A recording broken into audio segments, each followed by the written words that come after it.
Pessoal, boa noite a todos. Vamos dar início a mais uma aula, nossa Boa disciplina noite, de... professor. Boa noite. Nossa disciplina de ciência política, né? A última aula do bimestre. Como nós havíamos combinado, na aula de hoje, então, nós vamos fazer uma revisão aí dos temas que nós vimos no decorrer do bimestre, tá? Lembrando aí, então, que a partir de amanhã, essa é a semana de prova de vocês, né? Então, vocês vão ter até quarta da semana que vem para responder a prova e anexar ela no AVA. E também tem aí até quarta-feira que vem, dia 6, para estar juntando as respostas das atividades semanais que nós tivemos, que valem aí 40% da nota, e a prova vale 60% da nota nesse bimestre. É, só para a gente fazer um gancho da aula passada, então na aula passada nós vimos a questão do que é o governo, né, que o governo ele é a administração pública, né, é o poder executivo. Lembrando que nós tínhamos visto lá os três poderes, né, o legislativo, o executivo e o judiciário. E nós temos aí duas principais modalidades ou formas de governo, né? Na verdade, nós temos três formas de classificar, né, as formas de governo. Uma, por quem é a quantidade de titulares, e aí pode ser um titular, que é a monarquia, poucos titulares, a aristocracia, o governo de muitos, né, o governo do povo, que é a democracia.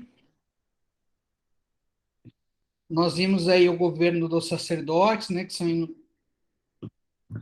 indicados aí, nominados por Deus, que nós vimos a teocracia, né? Então, a gente poderia dizer que a teocracia seria um governo espiritual e os outros três governos temporais, tá? Nós vimos uma segunda forma, uma segunda classificação, que daí é quanto à interdependência ou à independência do poder executivo para com o legislativo. Daí nós vimos o parlamentarismo e o presidencialismo. Aí nós vimos as principais diferenças. Aqui no presidencialismo, quando falamos em eleição, o povo ele vota tanto por representante do legislativo quanto para do executivo. Já no parlamentarismo, vota-se diretamente para o parlamento e o parlamento escolhe o primeiro-ministro, que vai ser o chefe de governo. Inclusive, salvo engano, entre a nossa última aula e a aula de hoje, teve aí eleições para primeiro-ministro ou chanceler da Alemanha, que a Angela Merkel acabou o mandato dela, e aí foi eleito, aberto votação para eleger outra pessoa. Eu esqueci lá quem que foi eleito, tá? Mas foi feita eleição pelos pares do parlamento. Lembrando que aqui a gente fala do chefe de governo, que tem a diferença lá com o chefe de estado, que o chefe de governo ele representa o governo, a administração pública, e o chefe de estado representa o estado como um todo, né? Aí nós temos essas duas funções no presidencialismo exercida pela mesma pessoa. No caso do Brasil, Bolsonaro é tanto chefe de governo quanto chefe de Estado, na data de hoje, pelo menos.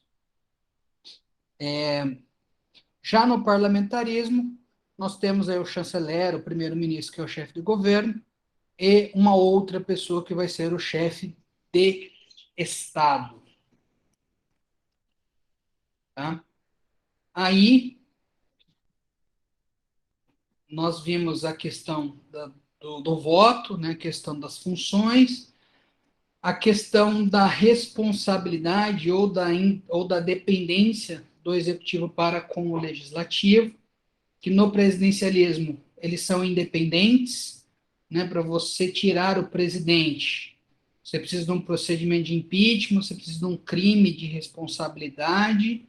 Já no parlamentarismo, eles já são mais dependentes. O primeiro-ministro ou chanceler, ele pode destituir o parlamento. Por sua vez, o parlamento pode eleger um voto de desconfiança e tirar o primeiro-ministro ou o chanceler. Então, aí por questões políticas, por questões de incompetência, né? Ou já o presidente, mesmo que ele seja incompetente, mas não tenha cometido crime de responsabilidade, ele não vai poder ser tirado. Tá? E nós vimos aí a terceira classificação, que aí é quanto ao princípio ou quanto ao fundamento, né? Que nós vimos a questão de ser um Estado livre, né? Um Estado limitado, respeitando direitos humanos, e um Estado autoritário ou um Estado tirânico, onde o Estado é tudo e não necessariamente se respeita os direitos humanos. Né? Aqui, então, a gente poderia colocar aí, uma democracia e um governo ditatorial. Lembrando lá que quando eu falei para vocês na primeira classificação, que eu lembrei agora, nós vimos que com a evolução da história, acabou se tendo aí só a dualidade entre monarquias ou principados e repúblicas, que daí englobou-se a aristocracia e a democracia. E teocracia acabou ficando mais nos países lá do Oriente Médio, como a gente já viu. Acho que a Índia pode ser considerado também, né? Porque eles têm algumas tradições vinculadas à cultura e à religião deles lá, né? Então, a gente pode colocar talvez aí o Oriente Médio e a Índia, né, que a gente até fez uma discussão na aula passada da questão dos xiitas, sunitas, etc. Bom,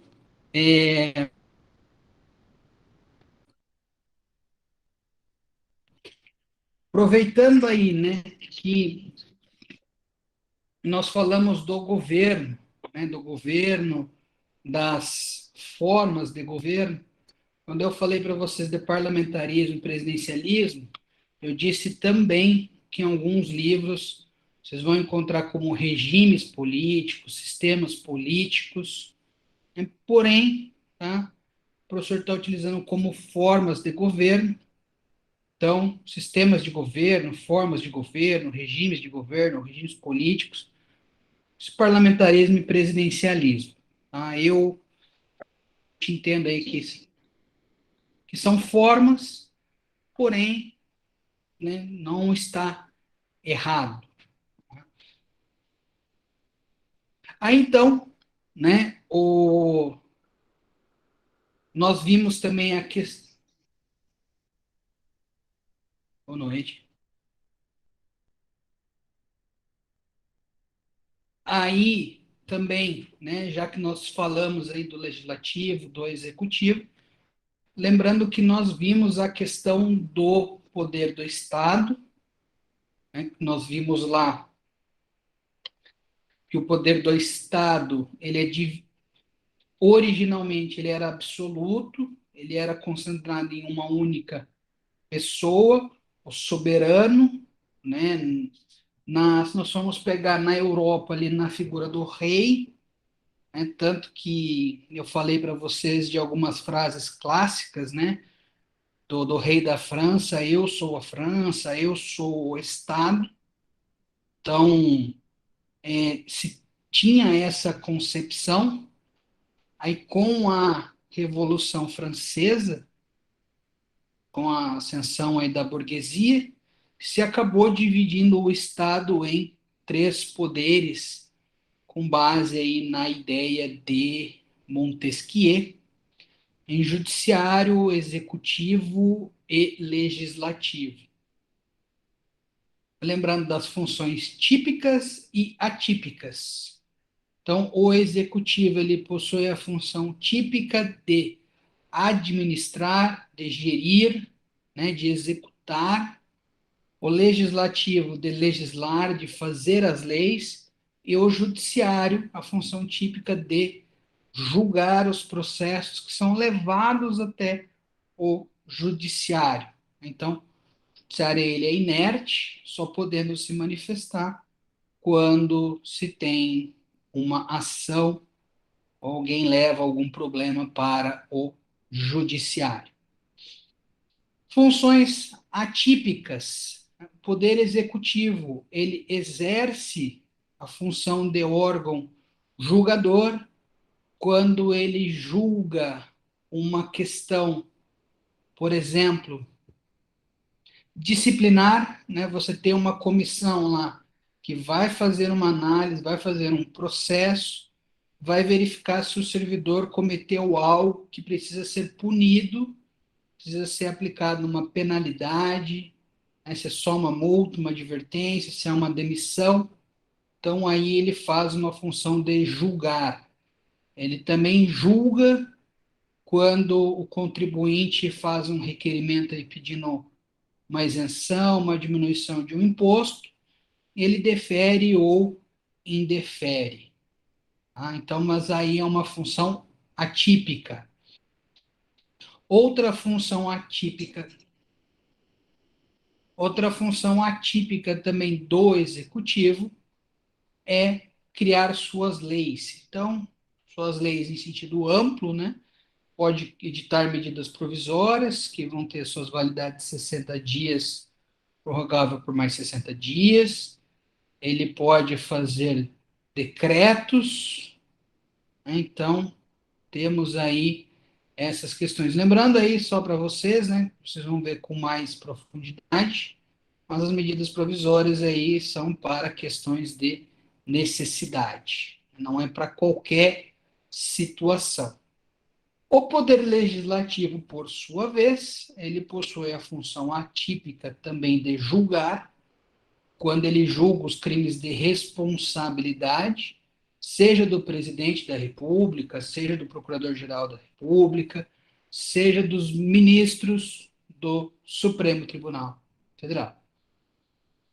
E eles possuem também a função atípica de gerir, de administrar seus próprios funcionários, né, próprio orçamento. E o Poder Judiciário, ele tem as funções atípicas de criar sua legislação, seus decretos judiciários, por exemplo, dizendo se um dia vai ser feriado, se não vai, se o fórum vai funcionar, se não vai. E também tem aí de gerir, né, de administrar os seus membros. Lembrando também que nós vimos, né, a teoria dos check and balances, né, que é a teoria dos freios e contrapesos, quando nós falamos aí de independência dos poderes, para evitar um superpoder, nós temos então essas questões, né? O executivo, por exemplo, ele possui, quando ele manda projetos de lei para o legislativo, quando ele veta projetos de lei do legislativo e quando ele indica membros das cortes superiores, né, que precisam ser sabatinados pelo Senado, mas a indicação cabe ao presidente da República. Nós vamos ter aí do Poder Judiciário, que ele pode e deve fazer o controle de legalidade e o controle de constitucionalidade. constitucionalidade de leis criadas pelo Legislativo e de legalidade de atos normativos, decretos, portarias, criados pelo Executivo, que violem leis e o controle de constitucionalidade quando violar a Constituição. E o Legislativo, por sua vez, possui aí, então, o poder de regular os gastos do poder público, aprovando as leis orçamentárias, aumentando remuneração dos membros do Poder Judiciário, do Poder Executivo. Então, nós temos aí toda essa questão da política dos freios e contrapesos, que, de acordo aí com a doutrina, se não houvesse, você poderia ter uma ditadura forte de cada um dos poderes. Apesar que aí fica uma crítica do professor, na atual conjuntura, como se está dando um poder muito grande ao judiciário brasileiro, está tendo algo chamado ativismo, né? Ele está criando normas, está criando leis, então ele estaria em tese legislando, em tese também ele está administrando, que ele está mandando comprar medicamento A, B, C. Então, de uma forma, aí, o Poder Judiciário estaria todas as suas funções e também a teoria dos freios e contrapesos já não estaria mais funcionando, né? Até por isso que nós temos aí hoje um embate tão grande entre executivo e judiciário. O próprio judiciário abrindo inquéritos, sendo que isso daí é função da Procuradoria-Geral da República ou da própria Polícia Federal, mas aí nós temos toda essa discussão. Tá? Vai ter uma discussão aí das competências, do que cada poder pode ou não fazer, mas também, como no Brasil, tudo se acontece, se politiza, né? Se torna uma discussão extremamente política e ideológica. Né? Então, virou uma crítica, uma discussão entre A e B, e hoje, querendo ou não, às vezes a sociedade acaba sofrendo aí consequências dessa briga pessoal entre o chefe do executivo e um ou dois ministros da Suprema Corte.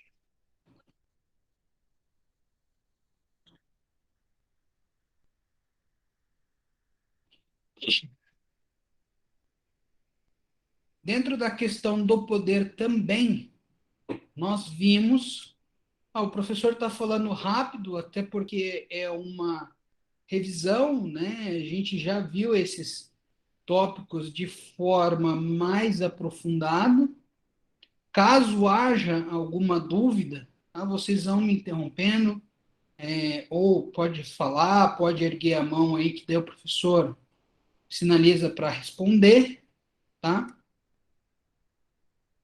Senão o professor vai passando os tópicos. Vocês podem ver que o professor está fazendo de trás para frente, até porque, como em todas as aulas a gente começava fazendo um gancho da aula anterior, então eu estou fazendo esse gancho para a gente ir de trás para frente também, para a gente também verificar como nós fomos evoluindo o conteúdo ao longo do bimestre.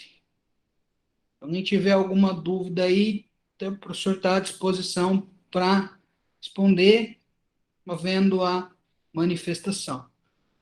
Então, nós vimos, né, que o poder, né, a pessoa não o possui, mas o exerce. Né? Nós temos aí três principais meios. Né? Nós vimos que na idade, nos períodos clássicos, nós tínhamos lá o poder paterno, o poder despótico e o poder político. Porém, era algo muito raso. Com a evolução das concepções, nós percebemos que, na verdade, o poder se exerce através dos meios, e nós possuímos hoje três principais meios. o meio coercitivo, o meio ideológico e o meio econômico. Então, o meio ideológico é através das ideias, como o próprio nome diz, né? Então, eu posso convencer alguém através das palavras, de uma ideologia, posso utilizar da religião, da ciência, através do discurso, eu utilizo desse meio para exercer o poder, para subjugar alguém, em tese aí que não possua o conhecimento, por alguém que possua o conhecimento. O meio econômico é aquele pelo qual a pessoa que possui os meios de produção exerce o poder sobre quem não possui. Um exemplo aí do meio ideológico, a gente pode colocar aí talvez um sábio, né, ou um sacerdote para uma pessoa aí que não possui o conhecimento teórico ou religioso. E o meio econômico, aí, né, é o mais comum, é o do meio de trabalho, né, onde o empregado, o operário, ele emprega sua força de trabalho em troca de uma remuneração de quem possui os meios de produção, os meios para pagar pela mão de obra. Aí envolve, inclusive, a questões da economia. E o poder coercitivo, ou poder político por excelência, é o uso da força física. Então, aí é a questão pela qual a gente fala de um policial poder utilizar da força física ou de uma arma de fogo para evitar algum problema. Veja que eu coloquei um policial, um agente público, né, que possui esse exercício do poder coercitivo legal, né? Nós possuímos pessoas que não podem exercer, acabam exercendo de forma ilegal, de forma irregular, né? Podemos falar aí de criminosos, piratas, traficantes, né? E nós vimos que esses meios, eles são utilizados em uma relação de poder,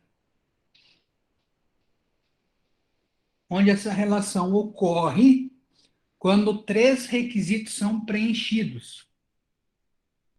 Então, os requisitos são o A, que ele tem que ter pelo menos um dos meios que nós vimos, dos meios para poder, ele tem que dar uma ordem para o B, essa ordem do A para o B deve mudar a intenção de B, então B estava fazendo algo, com base na ordem do A, ele muda o que ele estava fazendo e vai fazer o que o A mandou.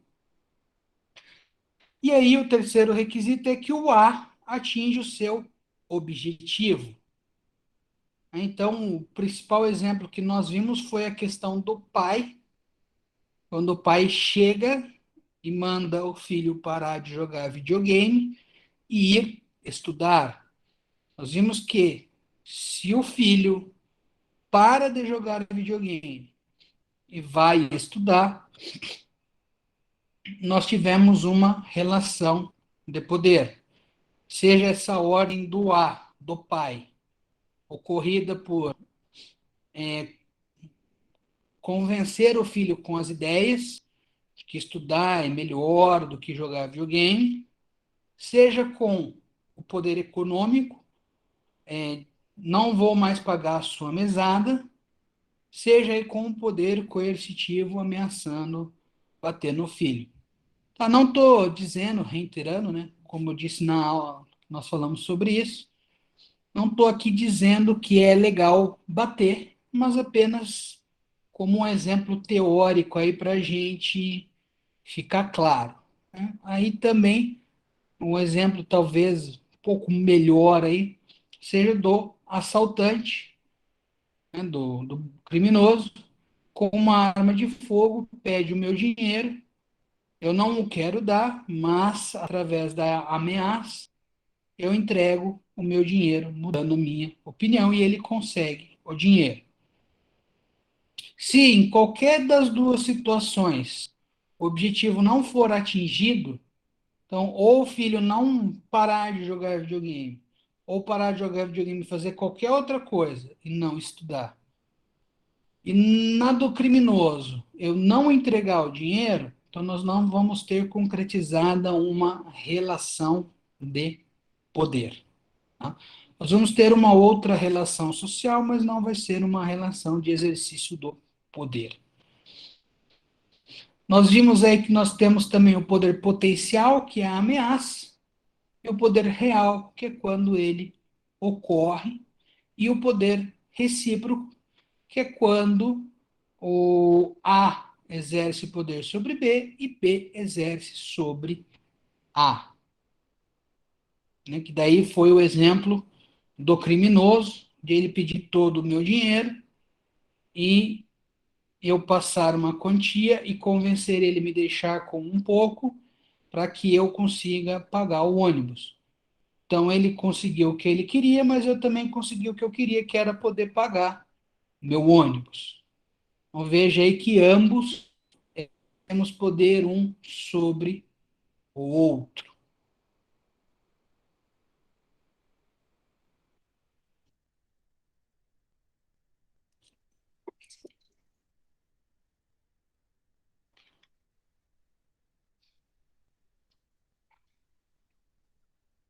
Aí nós falamos sobre a instituição Estado e seus elementos. Né? Aí nós vimos que o Estado ele pode ser uma construção jurídica, né? Que o Estado ele nada mais é do que um local onde se exerce, onde acontece um determinado ordenamento jurídico que ocorre em um determinado território com um determinado povo.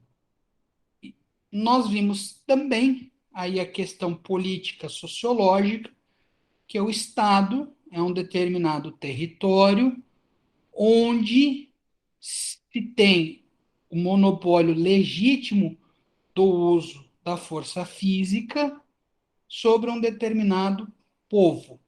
Então, nós vimos aí três principais elementos do Estado, que é o território, que envolve todo o espaço físico do mapa, o espaço subterrâneo e o espaço aéreo.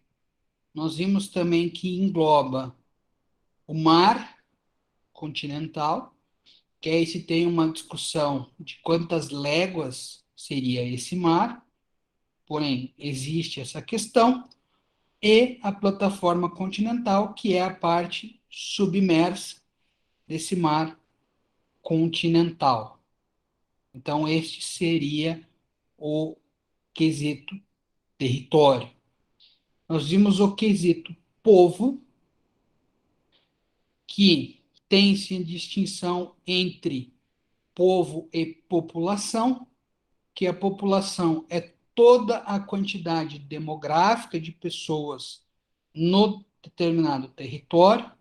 Então, pode ser os nacionais, os estrangeiros e os apátridas.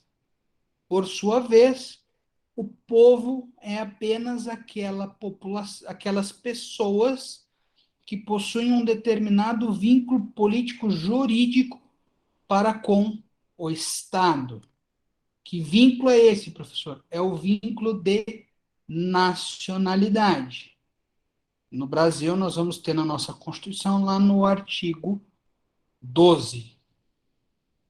Vai dizer lá quem são brasileiros natos, naturalizados, Nós vamos ter nós vamos ter três hipóteses, né, de direito de nacionalidade, que é o direito pelo sangue, o direito pelo solo e o misto, né? Ou jus sanguinis, jus soli e misto.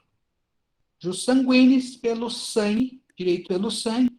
Então, se eu sou filho de brasileiro, eu sou filho de italiano, eu sou brasileiro, eu sou italiano. Jus soli, direito do solo. Eu nasci em solo brasileiro, eu sou brasileiro. E o misto é que ele abrange os dois.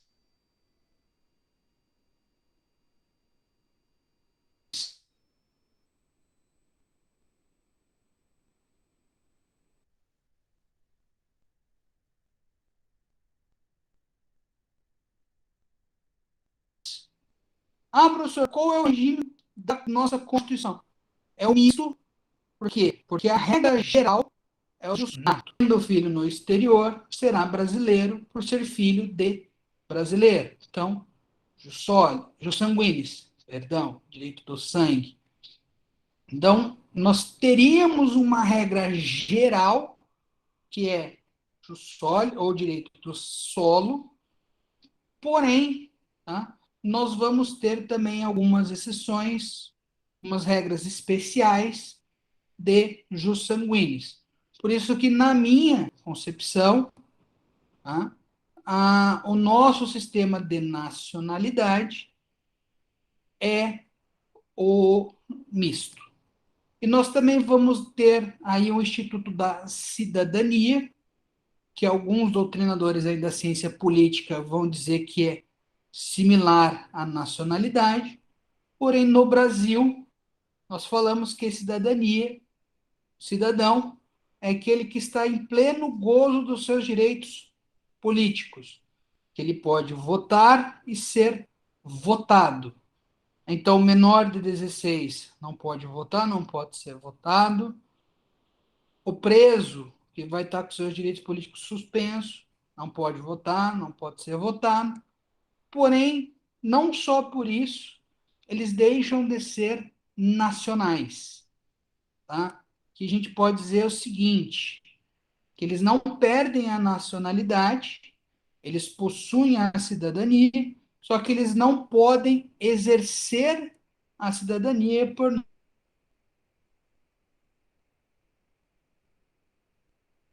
não poder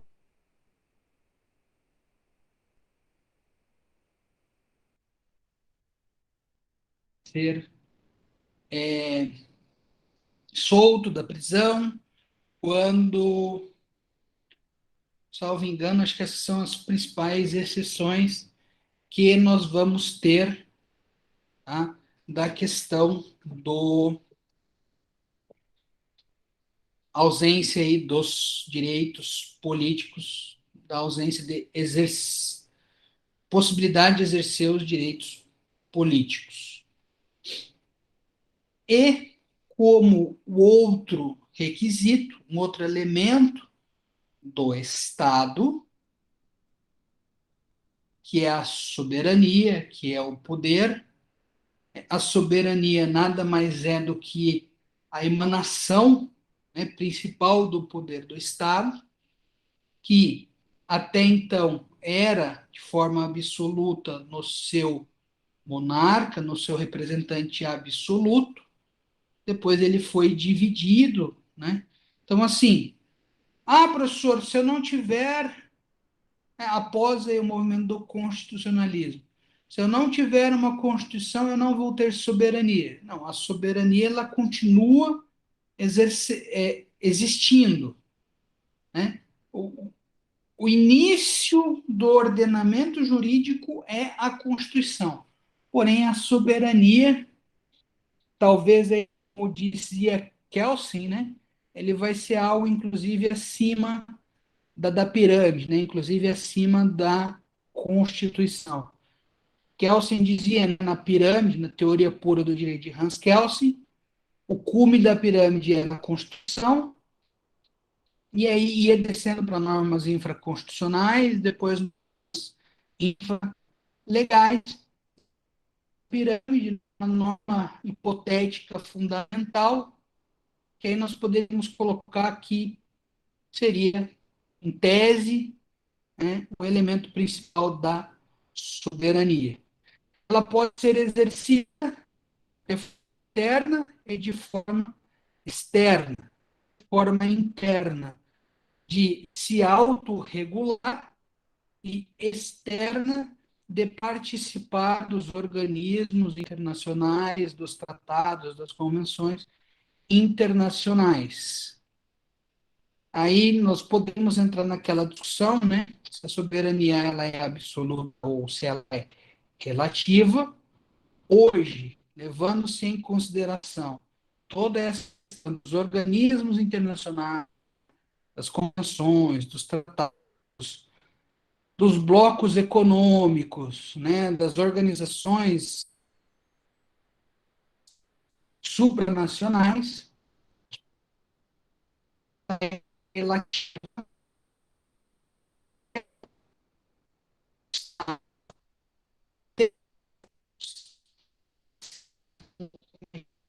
começa a mão de parceria. Um exemplo aí, né, que a gente faz, se a minha tarifa ela fosse maior do que a do meu estado vizinho. Professor, o áudio está cortando muito. O áudio está cortando.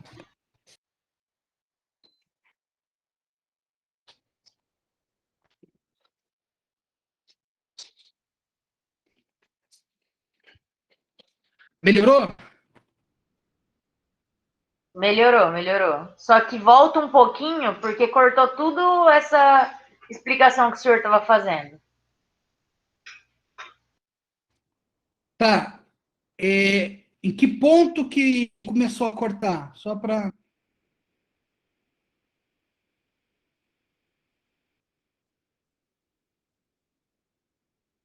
alguém consegue me dar um feedback aí? Em que ponto que para eu poder voltar ao Tava raciocínio? cortando bastante. Eu tava anotando até soberania aqui, daí começou a cortar muito, eu não entendi mais nada.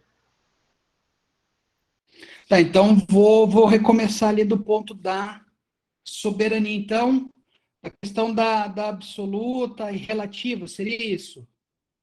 Ou seria antes?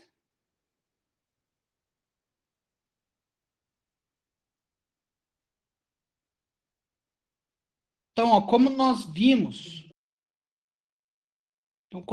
vimos, né, a soberania, ela é o exercício do poder e também a criação do poder.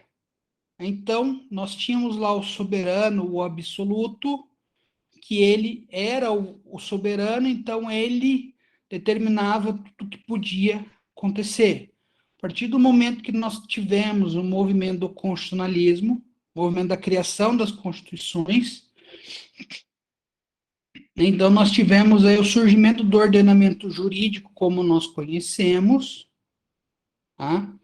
Que eles decorrem da Constituição, depois das normas infraconstitucionais e infralegais, que aí compõe, inclusive, a teoria pura do direito de Hans Kelsen, né, a pirâmide de Kelsen, que é como é conhecida, que, professor, então, se não tiver uma Constituição, não tiver um ordenamento jurídico, eu não tenho soberania.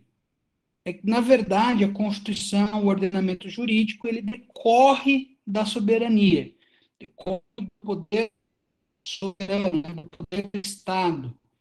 Então, a Constituição é o primeiro ato.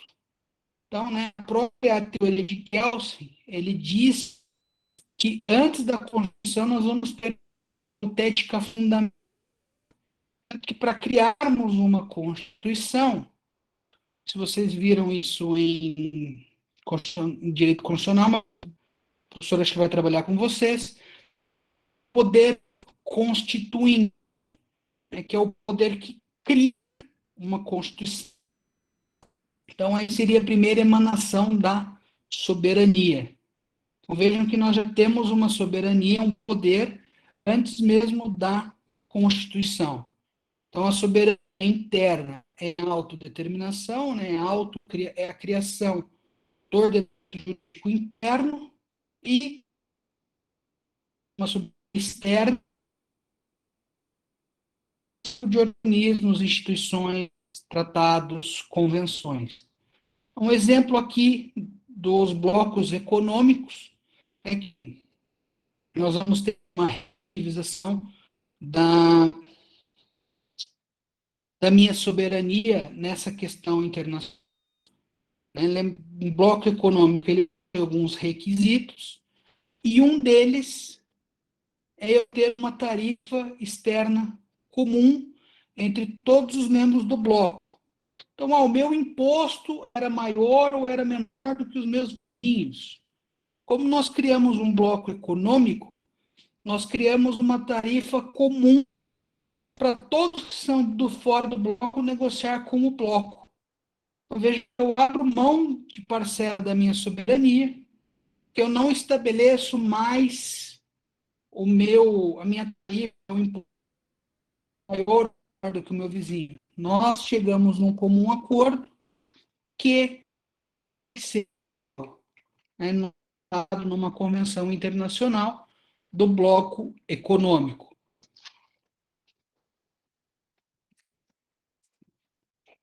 Então, teria aí a questão da relativização, né, a soberania sendo relativizada. Quando eu faço esses acordos, essas convenções, eu abro mão, em aspas, de parcela, né, soberania.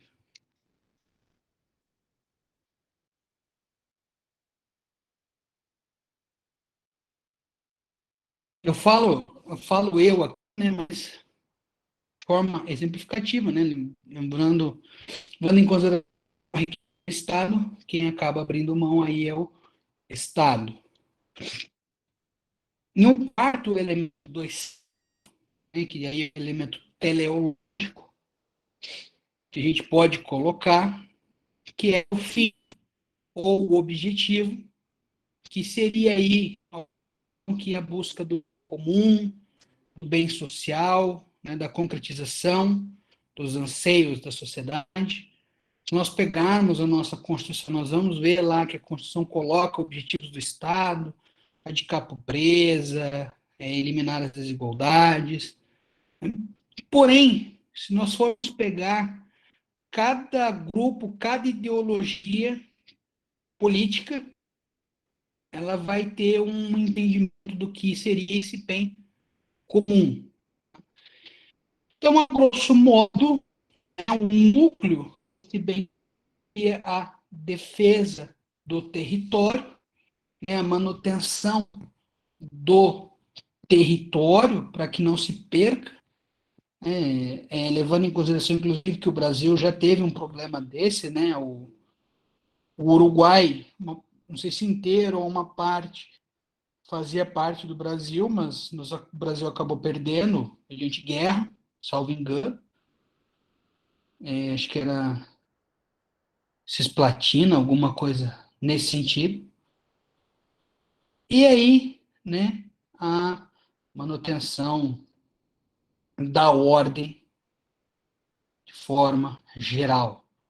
Evitar que se estoure uma guerra civil dentro do país, tá, uma tragédia ou congênere. E nós vimos aí, então, que o Estado ele é uma instituição criada, né, e seja por um contrato social, seja um monstro que veio para comer todo mundo, né, brincadeiras à parte, mas Hobbes fala lá do Leviatã, né, para evitar que o homem seja o lobo do homem. Tem essa instituição onde o homem abre mão de parcela, né, do seu direito, da sua liberdade, do seu poder político e passa para o Estado. Por isso lá que o Max Weber fala que é o monopólio legítimo do uso da força física. Então, quando nós vimos lá o poder coercitivo, que também é chamado de poder político, ele é exclusivo do Estado e ou de seus agentes. Por isso que o exemplo que eu dei lá foi do policial. E nós vimos aí que existe outra estrutura, outra entidade, que é um aglomerado de pessoas que não possui esse poder político, que é chamado de sociedade. Alguns chamam de sociedade civil. Então, a sociedade ela é um aglomerado de pessoas, né, que possuem o mesmo interesse,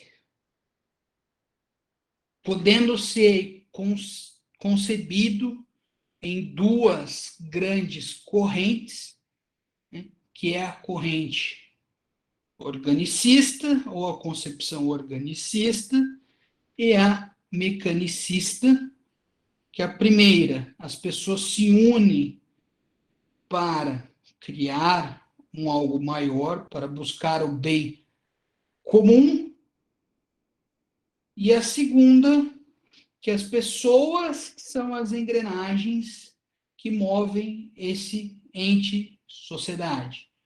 Então, o primeiro, organicista, né, eu seria apenas uma célula que comporia um algo maior, corpo, organismo. E a segunda, então, seria uma engrenagem a mais, buscando aí a sua concretização, né? Que daí a gente faz a questão do contrato social. E a primeira lá você não precisa de nenhum mecanismo, porque são todos trabalhando pelo mesmo fim. Tá? Inclusive, a primeira, ela tem uma função mais, uma visão mais aristotélica, né, da questão do homem um ser político, porque ele tem que viver em sociedade. E a segunda já é mais de russoniana, lockeana, da questão do contrato social, das pessoas fazerem um acordo, buscando os seus interesses em comum. Lembrando também que nós vimos a questão da comunidade, que seria algo menor do que a sociedade, só que tendo aí um vínculo afetivo, um vínculo emocional, podendo colocar aí a principal classificação, o principal exemplo de comunidade como a família. Aí, né, chegando aí mais ou menos para o final da nossa revisão, né, chegando lá quando nós vimos, né, que é ciência política, o que é política e a correlação da ciência política para com as demais ciências sociais. Então, nós vimos que a ciência política ela é tida como uma ciência social, porque ela não é considerada uma ciência exata ou matemática, nem uma ciência biológica, né, uma medicina.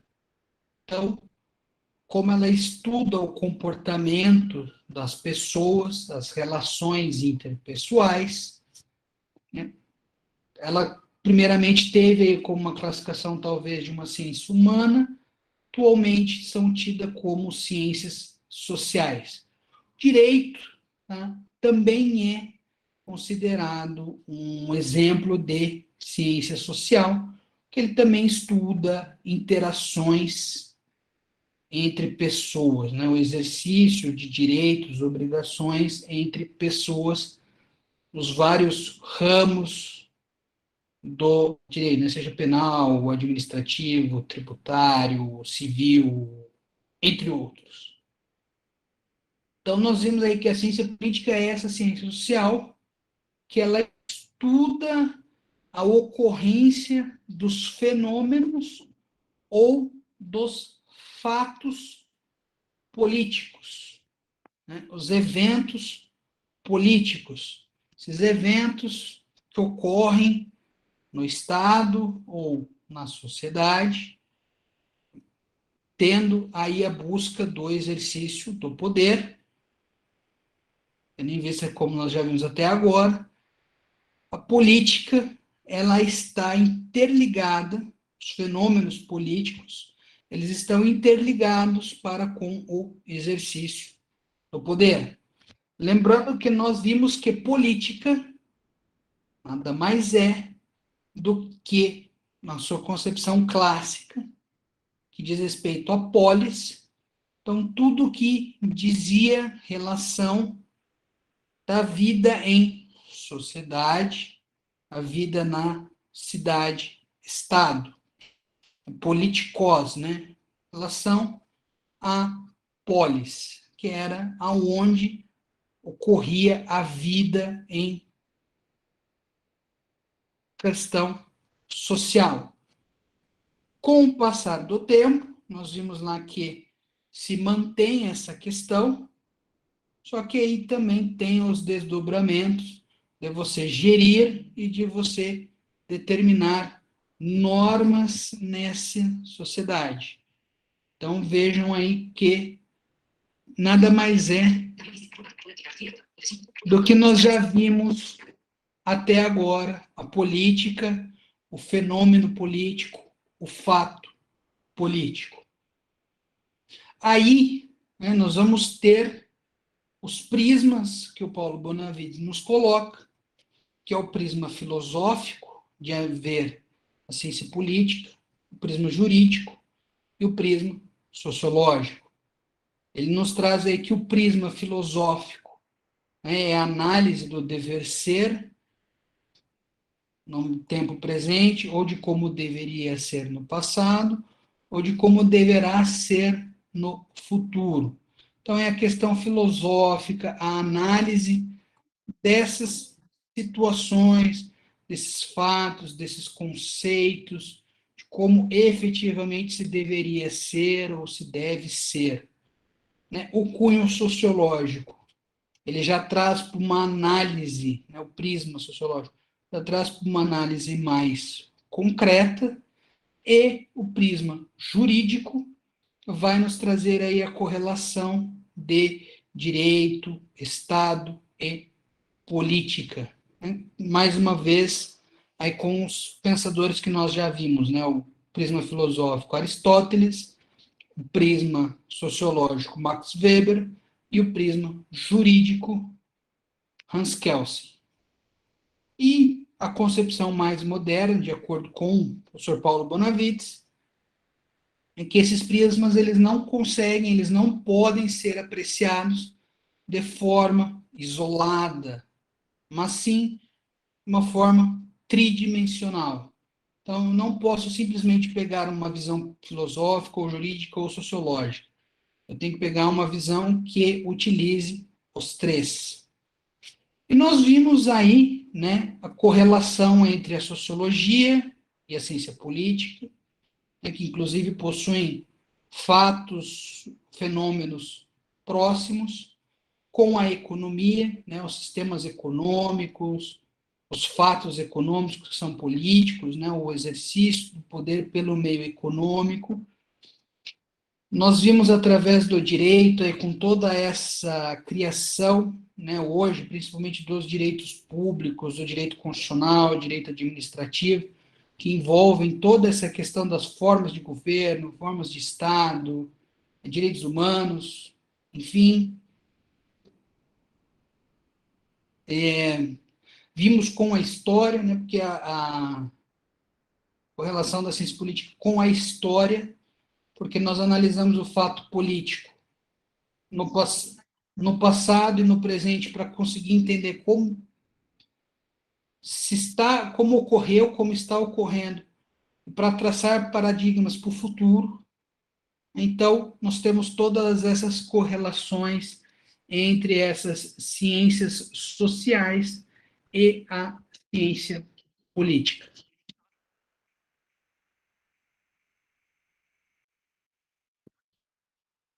E, né, na primeira aula lá que eu falei para vocês do nosso plano de ensino, das formas de prova, etc., eu falei para vocês da dicotomia entre público e privado que o professor Bobbio faz, né? Aí a gente verifica que a política ela participa tanto do público, Estado, quanto do privado, né? Podemos colocar a sociedade, quando nós temos aí o exercício da política em todo e qualquer prisma, qualquer local que nós vamos nos ater, né? Quando nós falamos aí do exercício do poder, seja ele qual seja o seu foco, podendo ocorrer no Estado, que daí seria o seu prisma público, seja entre as pessoas, entre particulares, que aí vai ser o seu prisma privado.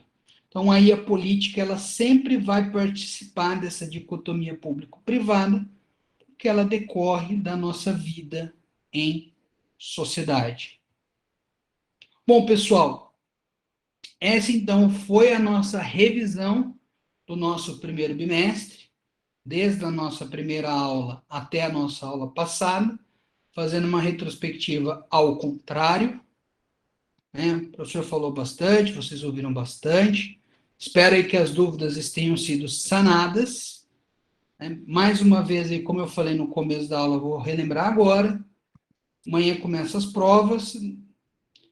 Postem no AVA, não deixem para a última hora. Tá? 6 questões discursivas e as atividades também o professor aceita até dia 6, também postada no AVA aí, né? Falo para não deixar para a última hora, porque às vezes nós temos problema de internet, sabe como é que é, né? A internet do professor, de vez em quando, dá um problema aí, trava, às vezes fica cortando o áudio. Então, né, todos nós estamos sujeitos a esse problema tecnológico. Então, de repente, para evitar isso aí, não deixar aí para a última hora. Eu sei que vocês não vão fazer isso, né? Só estou dando uma ideia, um conselho. Então, pessoal, é uma boa prova a todos, tá? E a gente se vê não na próxima quarta-feira, na outra, inclusive depois do feriado. Boa noite, boa semana e boa prova. Boa noite, professor. Obrigada, professor. Boa noite. Boa noite, professor. Boa noite, Boa professor. noite. Boa noite, professor. Boa noite. Boa noite. Boa noite. Boa noite. Boa noite.